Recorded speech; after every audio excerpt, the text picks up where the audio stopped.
All right, guys, so we got Eric right here, and he has test drove our Cybertruck and Honda S2000, and now we're gonna give him a ride in the Model Y Performance and see how he likes it. But first, let's see his first opinion about the Model Y Performance. And you can be honest, like, is it boring? Are you not even interested? Let me know. So, I mean, this is one of the cars that you now see almost everywhere.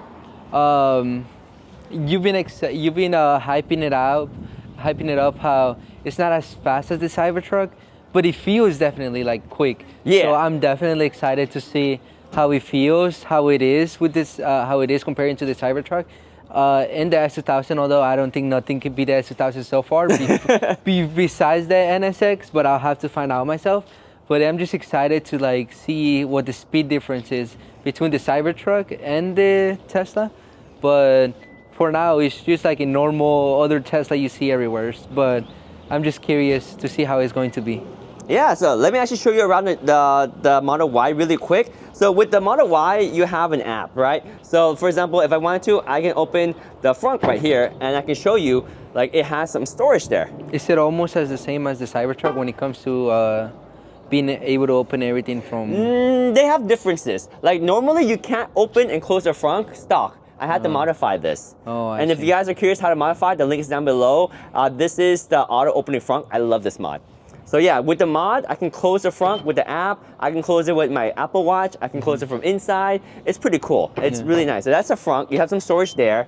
I also noticed you added, or I mean Tony added, the opening handles with their yeah, so look, RGB. so if I unlock the car, boom, the handles open out and they have lights on it. Yeah, which is pretty cool, and mainly like at night, right? Yeah. So you can see. So you can go ahead and sit in and see how you like it. And feel free to pull the seat back and make it comfortable. So just your impression, the leather inside, the color. Roll down the window if you don't mind. Yep. Oh. Well, first of all, it feels as clean as the Cybertruck. It's not as big, which is, I mean, good in my opinion. It feels comfortable. And I really like the white and black interior. Makes it even cleaner. You press the brakes, so it just started the car. Don't worry. As long as you don't shift into drive, you won't fly away. Okay. But yeah, it feels very clean. Like it doesn't feel like you have many unnecessary things in overall. Yep. Just the screen and the basics, I guess, which feels nice. Is this real carbon fiber? No, that's just a sticker. Yeah, there's no real carbon fiber on this car. Oh, maybe the tail does. Maybe the tail has a little bit of real carbon fiber. Oh, I see. Yeah. But yeah, it just feels very clean. It feels something that could be a daily driver as it is, you know? It exactly is a daily driver for us. But lately, the Cybertruck has been my daily driver because I cannot resist taking that out. It's just too cool, but that's me. Why don't we show you the back and show you how that looks. So go ahead and open the door. Oh, to open the door, so the way these doors open is you don't pull this. This is for emergency. So you gotta push this one to open. So I'll show you again. So this one also has soft close too. When you close the doors, it will soft close. It's pretty cool. Anyway, to open the door, what you do is you push that button right there on the top, and then it will pop out, and then you can push out the door. That's the normal way to get out. Oh, I thought it was the same as the Cybertruck. Oh, you did that for my Cybertruck too? Yeah, wasn't it like that? No. Oh, I'm sorry. It's okay, it's okay. So in Teslas, there is an emergency release and then there's a normal release. No. The difference is because Teslas are rimless glass. So for example, let me roll up the back window for you. So basically, when you open a Tesla door, you see, it lowers the glass. Yeah. And when you close it, it goes back up. Yeah, so that's the way it works, right? But in case you can't get out or you lose power, the emergency release will let you open the door without lowering the glass. And that's not too good for the seals and stuff. Oh, I see. But it's needed in case of a power failure, right? So that's why you don't use that emergency. Okay, my but bad, it's okay. No worries. All right, so let me show you the back seat. So that's how you would normally open the door handle. You would push here and then grab that. Yes. So it kind of sucks, right? Yeah. But the modification, go ahead and close it again. The modification that Tony from Tesla Upgrade did for us is you can tap here and then now open. Oh. It can be more convenient when you're paying groceries. Too. Yeah, and then you got a back area for, you know, when you actually have a family. Yeah, and you have friends you can take with you because you can't take friends in the S2000 or the NSX. just one friend. Yeah, I can tell that it has a little back room too. Yeah, and then you can open the back here too. So Tony actually installed a modification. Tony installed a sensor down here from Tesla Upgrade, so you just put your feet around there and it opens. It's pretty cool. Oh. And then you have all this space back here. And I'm guessing more under, right? Yeah, so you lift up here, you can see there's more space underneath. Yeah. Right, a ton of space, and then you got cubbies on the side, and then these seats fold down too. So like, for example, I don't know if that one's gonna be able to do it because there's, oh, see, it didn't do it, but still, you have a lot of space, and you can imagine that one once it folds down here. Let me actually open this one, so you can see that one fold down too. So if you don't have a truck, this is like the perfect vehicle to be able to take and go carry a lot of stuff with because of how practical it is. Yeah. So that's why this one is like such a bestseller. Yeah, something I also noticed a lot about. Super practical.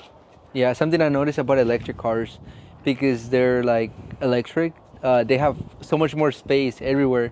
Like every little hole is more space, which is pretty neat. Yeah. Cool. So we'll just go ahead and close up. Go ahead and push that button and bring it down. And then we'll hop in for a ride. And I'll show you, it's not as boring as it looks because it's very fast. Okay. Let's go. So, Model Y performance. What do you think about it? It feels very clean. Like even if it wasn't clean, in general, it feels like a very clean car. It's a simple car with not a lot of stuff, right? Yeah, that's what I was mentioning earlier. So this is an older car. The newer ones don't even have these anymore. So you would shift like in a Cybertruck with the screen. But this one, it has the older one, so I can just go like this and then go to drive. I've added a front camera so I can see what's going on. And then this thing has full self-driving. Oh. So, for example, if I go ahead and let's go to Starbucks in Marina. Starbucks at Marina. And I can actually let it drive and it'll get me there. So that's the crazy thing about this. So let me actually pull out here just a little bit. That's what I was gonna ask. Does the Cybertruck also have that? It's supposed to, but right now it doesn't have it. Oh. So I paid for it, but just like a lot of things that with Elon is they're not available always when you pay for it. No. They're in production, so when it's available, then they'll let you have it. So basically, we put in the address, right? And we can literally just hands off and let it drive us there. Like, this is technology, man. Like, this is That. So I even forgot that Teslas had this. Yes. So this is probably the coolest thing about having a Tesla. How often do you use it? I use it quite a bit. Let me just make sure. Hang on a second, because this is a little bit tighter road without lanes. So I just didn't want to go over this. Yeah, that's what I was gonna ask you. Like, do you actually trust? I trust it, but only in certain circumstances, right? So you'll see. I'll let it drive on the freeway a majority of time, so you can see, and you can control like the speed. You can have it speed up or down, and it'll take care of you pretty well. So right now, it's actually kind of slow because I think it understands that we're in this residential area. Yeah.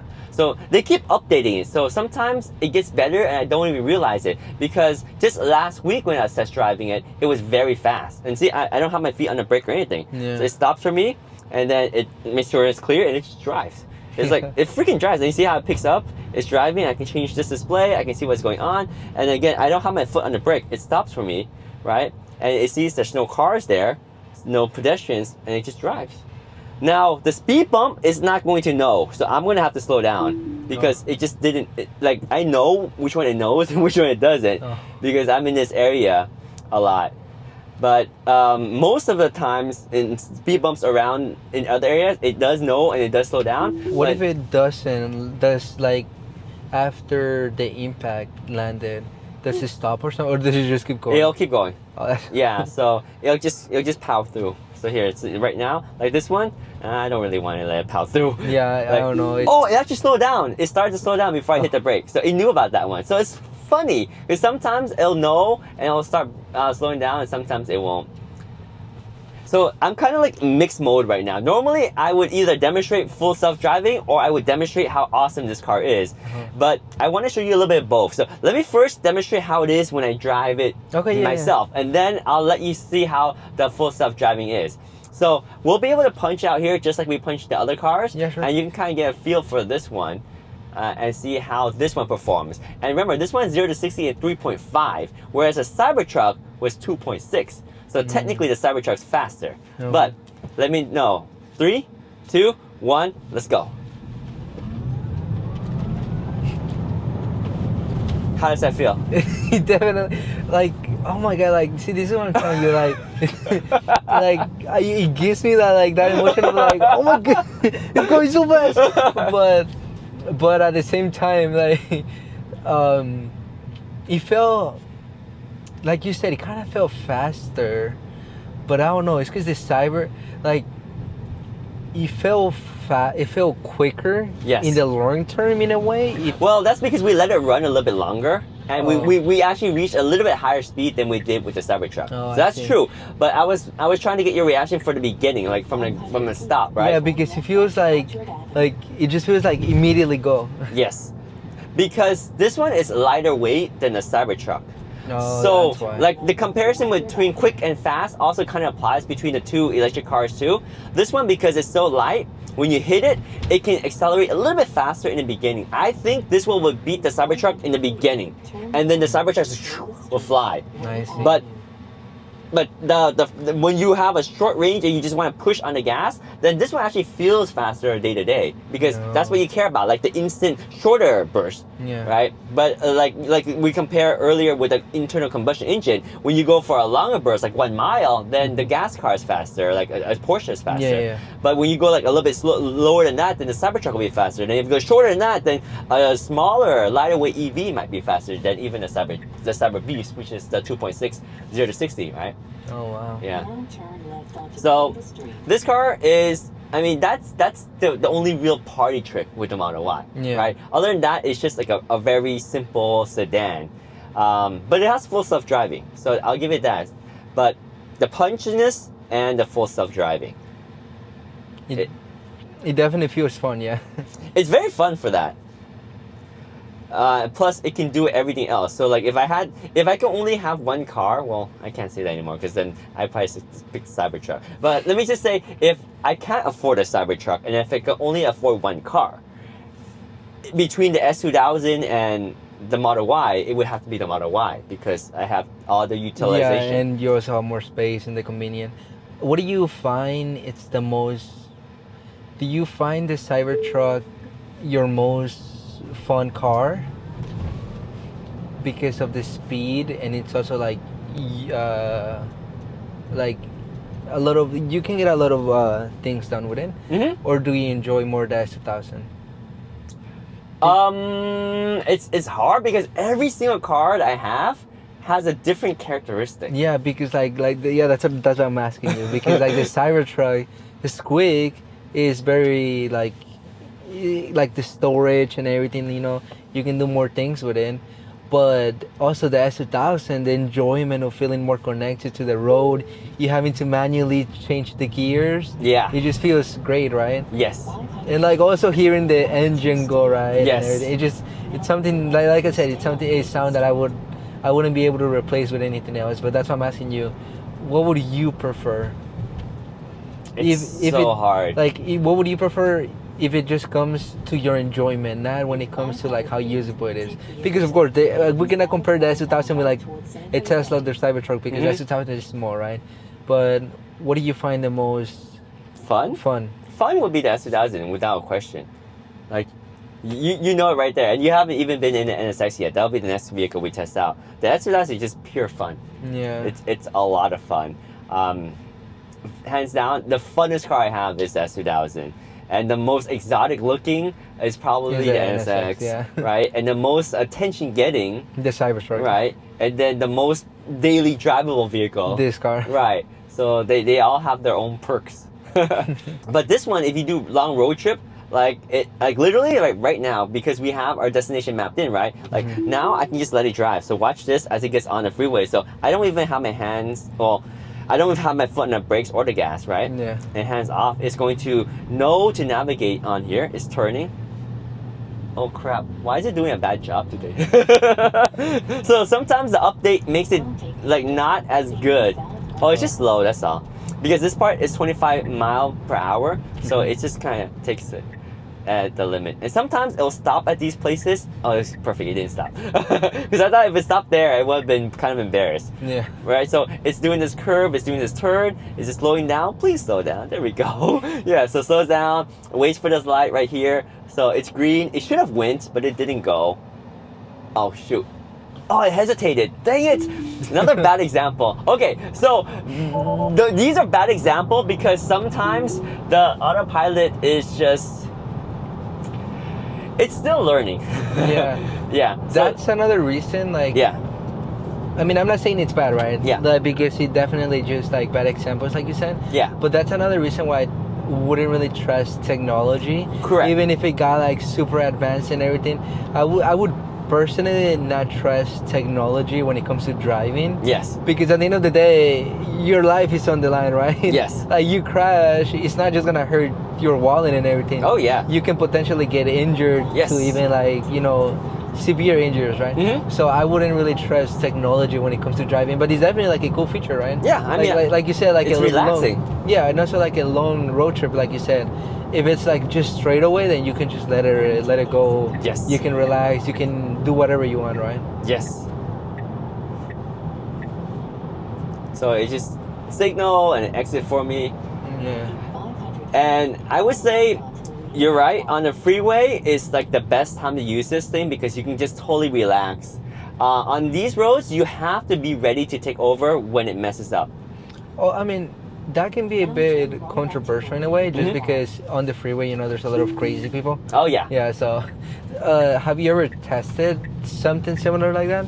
Like you having autopilot and like just somebody like immediately turns to your lane, Yeah. or what happens? I mean, I'm just curious. Yeah, so autopilot, it has all these so previous version of autopilot was like 300,000 lines of codes giving all these scenarios, right? So if a car's close here, if a car's there, do this, do that, and stop and speed up, whatever.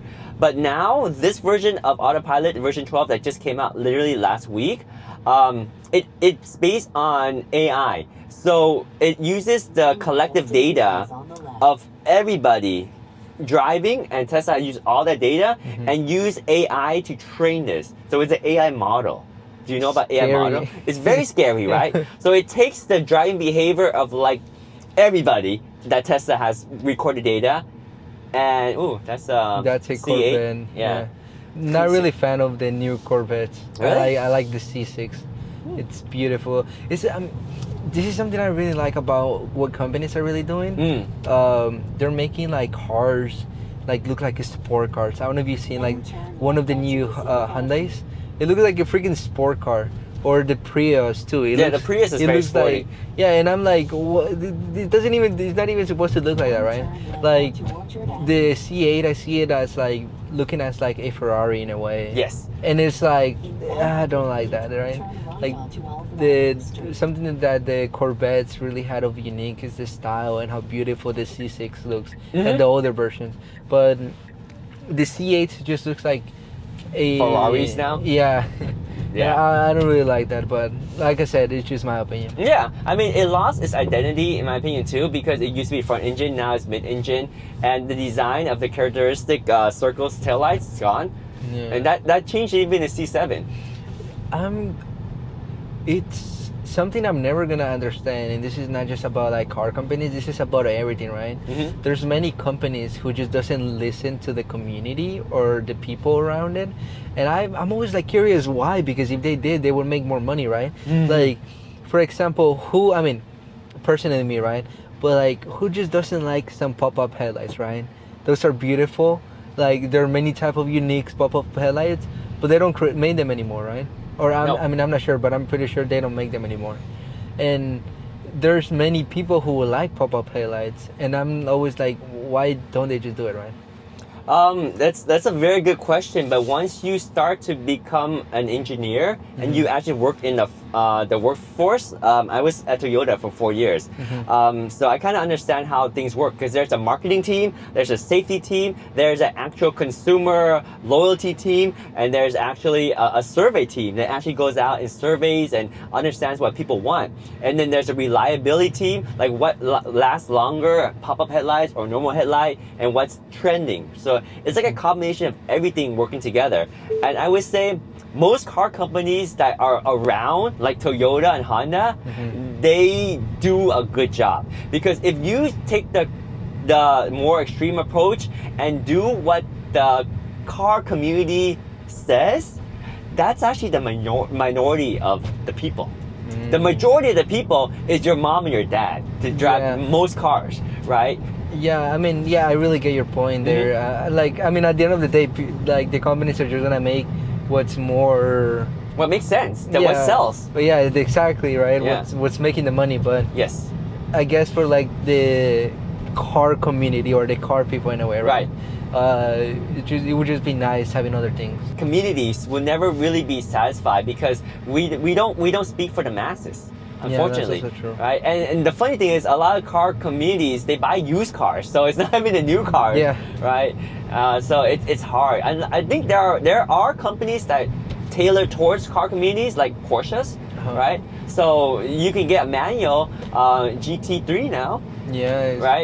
pretty good. It's pretty awesome. So there are cars, but like how many of those sell, right? Not a lot, too. Yeah, that's true. Right? And then manuals are dead because car enthusiasts love them, but then no one wants to learn how to drive them and they don't sell. So it's the unfortunately the demand. The majority everyday, of the consumers are not car people. Yep. Which they just want a car. Yeah. And the easiest is just the simplicity. Yes, and even like sports cars too. Like I don't agree that the second gen NSX should be automatic, but because the trend is EV, so they made it a hybrid. Yeah, that's what I want to ask you. What are your thoughts on 2035 gas cars being banned on California? I actually didn't know that. So are they banning making new cars, or you just can't have a car? Oh, they're banning the companies. Okay. Like in general. Oh, like I don't know if you noticed, but Dodge, like there's many cars which already they don't make gas cars anymore. They're banning gas cars by 2035 because they want to make it a quote unquote green code or green something like that they call them. But there are like many manufacturers companies that are not making gas cars anymore, which they want it to be just an electric place, right? Like of course there's always gonna be gas cars. They cannot get rid of them, but the companies are just not gonna make them. Okay. Yeah, that's what I was gonna ask you. What were your thoughts? But I don't know if you knew that. That kind of sucks, to be honest, because I don't know what they're going to do with the fuel. And to be honest, I think EVs, as much as I love EVs, I feel like they don't make sense yet because in difficult climate conditions, it's not practical. Like for example, very cold conditions, the EV charging kind of is struggling right now. Plus the battery chemistries aren't good when it's cold, and for long distance traveling, it's not economical yet or it's not convenient yet because you have to stop to charge a lot.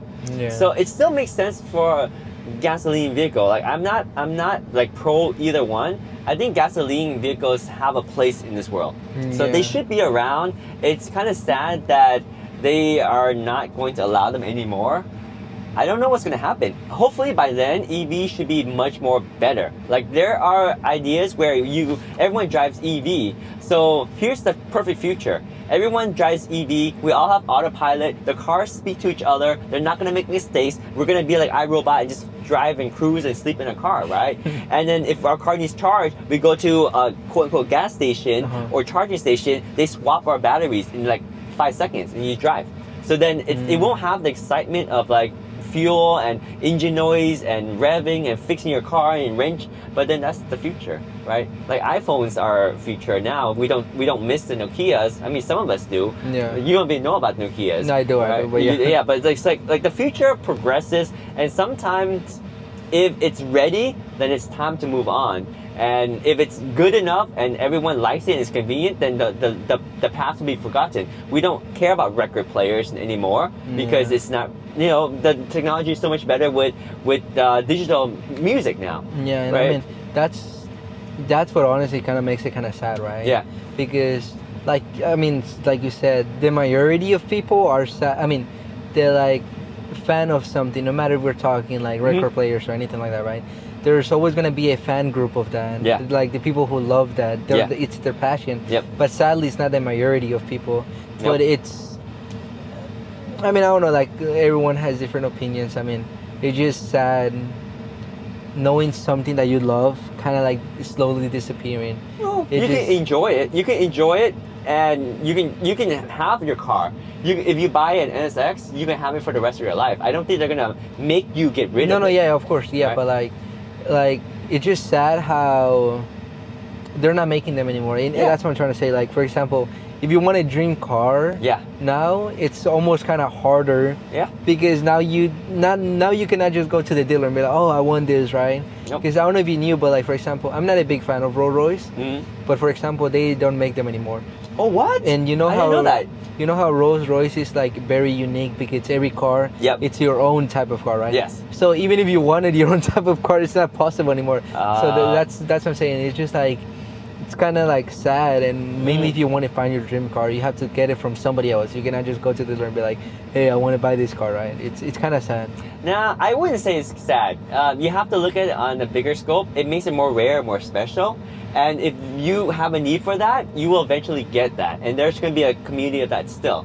I mean, the future moves forward, and like even people like the example of record players, there are still people that collect vintage records, and they Yeah. still make record players, and they're just more expensive and they're hard to find. They're not the majority, but it makes it more special. Then you can have clubs for people that really love this art, and then just Yeah. gather, right? So it is the way of the future because we can't have like everything together in order to like maximize EV and the potential to take over the whole world with like autopilot and everything. You can't mix gasoline cars without the smarts, right? Yeah. I don't even know how the future is, but if that's the future we go towards, then it is what it is. And I think if it makes sense, that's the way we will go. It's progression. It's going to be better than not. That's Yeah. ultimately it. It'll be better.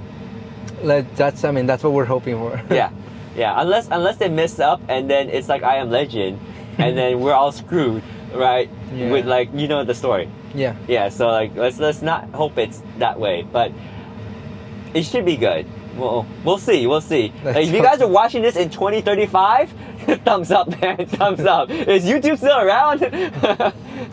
Yeah. Anyway, Yeah. guys, real quick, what's your rating of this car? And just be honest, because I know it's not as exciting as the other cars.